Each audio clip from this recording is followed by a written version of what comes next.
ہر قسم کے روحانی جسمانی مسائل اور وظائف کے لیے پیر اقبال قریشی چینل کو سبسکرائب کریں۔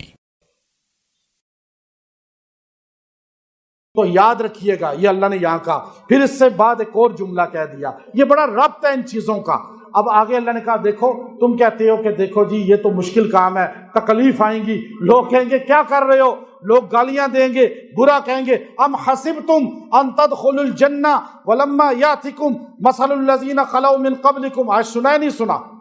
تراویح میں سنا نا آپ نے؟ مستہم الضراء، کیا کہا؟ وزلزلوا حتی یقول الرسول، رسول یہ مصیبتیں ہاتی ہیں اس پر جو نبیوں کا قریب ہوتا ہے، اور یہاں تک کہ نبیوں نے کہا تھا متی نصر اللہ، اللہ کی مدد کب آئے گی؟ تو ہر دین کا کام کرنے والے کو تکلیف آئے گی اگر آپ سچے ہیں اور کھرے ہیں۔ تو اس لیے جب تکلیف آئے، مشکل میں پڑ جائیں تو یہ وظیفہ پڑھیں۔ یہ آگے آیا نصف کے بعد متی نصر اللہ، متی نصر اللہ، یہ آپ سوبر پڑھ کے جب بھی اللہ سے مدد مانگیں گے یوں اللہ کی مدد آئے گی۔ الا ان نصر اللہ قریب، اللہ خود ہی آگے کہتا ہے کہ متی نصر اللہ، الا ان نصر اللہ قریب، اللہ کی مدد تو تمہارے پاس ہے، ایک دم مدد آئے گی۔